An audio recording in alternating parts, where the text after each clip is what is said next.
Là, il y a quelqu'un qui me menace tous les 2 jours, la nuit, de tous les maux, parce qu'en me menaçant de tous les maux, si je ne retire pas le fait que j'ai dit que la chloroquine était efficace. Ça, c'est intéressant.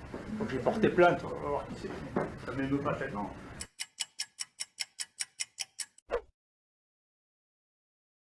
Il faut que les gens qui décident au moment se posent la question de ce qu'ils vont faire, s'ils commencent à tousser, à avoir de la fièvre, qu'ils ont été en contact avec quelqu'un qui a la maladie, est-ce qu'ils vont faire ce qu'on suggère de rentrer chez eux et d'attendre que ça passe jusqu'à ce qu'ils aient une détresse respiratoire, ou s'ils se font tester et être traités? C'est une vraie question. Les 3 pays qui ont dont la situation n'est pas contrôlée actuellement, c'est l'Italie, la France et l'Espagne. Donc c'est probablement pas des modèles. Dans le passé, vous voyez très bien qu'à Marseille, on traitait ça par la quarantaine. Mais c'était plutôt au 15e, 16e siècle. La dernière fois qu'on a instauré un système de quarantaine, c'était pour le choléra à Marseille, et je vous assure que ça n'a pas marché ici. La France a beaucoup de retard, hein. C'est une image que je montrais que je présentais hier. La France doit être le 20e pays en termes de nombre de tests par habitant. Quand on compare ça à la Corée, on est sidéré. Le paquebot des Japonais, tous enfermés, sans savoir qui était positif, négatif, pour voir si c'était vraiment transmissible. Donc, c'est vraiment transmissible. Mais si vous regardez la statistique du bateau japonais, qui sont que des croisiéristes assez âgés, vous verrez que la mortalité est assez faible en réalité. Pourtant, c'est un vrai modèle expérimental. On l'a foutu dans une cage, on a mis quelques canins qui étaient positifs, tous les autres, que des sujets âgés, et donc ça ne tue pas tellement. Les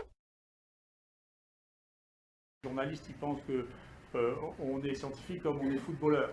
Et moi, je ne suis pas spécialiste de football, hein, mais je sais bien qu'ils ne sont pas égaux, les footballeurs. Hein, donc, d'ailleurs, ils ne sont pas du tout payés. La différence, c'est que nous, on est tous payés pareil. Mais les footballeurs, s'ils ne sont pas payés le même prix, c'est probablement avec une différence de qualité entre les footballeurs, quand même. Hein. Donc, si vous croyez vraiment que le footballeur qui joue en réserve chez les amateurs ici est aussi bon que Mbappé ou Pogba, je pense que vous vous trompez. Voilà. Mais ça j'ai l'impression que les journalistes savent ça pour les footballeurs, mais qu'ils ne savent pas ça pour les scientifiques. Il y a des virus pourtant bien connus qui donnent régulièrement des épidémies considérables, comme la grippe actuelle ou comme l'épidémie de gastroentérite. Tous les ans, il y a 3, 4, 5 millions de gastroentérites en France.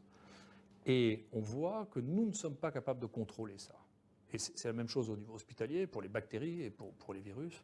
Notre capacité à contrôler la diffusion, donc la contagion actuelle, est très faible. On ne sait pas lutter contre ça. S'il y a un virus mutant qui apparaît, un virus respiratoire mutant avec la même contagiosité, compte tenu de notre incapacité à lutter contre la contagion, parce qu'on ne sait pas le faire, par manque de connaissances et aussi par manque d'organisation sociale, eh bien, on ferait face à un désastre considérable. Ces plateaux de télévision, ça ressemble à des conversations de bar. Chacun donne son opinion. Les opinions, c'est pas inintéressant, mais on s'en fout des opinions.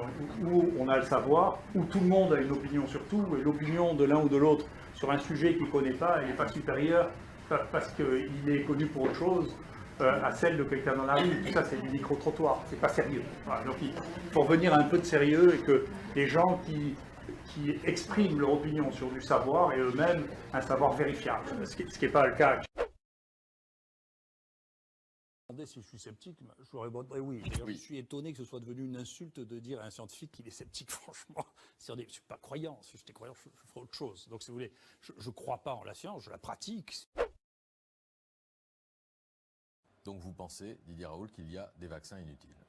Je pense que depuis un certain temps, non seulement c'est inutile, mais heureusement c'est plus dangereux parce que depuis un an, l'OMS a enfin récusé le vaccin contre la poliomyélite vivant. Bien sûr, je pense que le vaccin contre la poliomyélite est un vaccin qui est devenu inutile depuis très longtemps. Vous savez combien il y a de cas de poliomyélite autochtone en Europe depuis 40 ans? Oui. 0.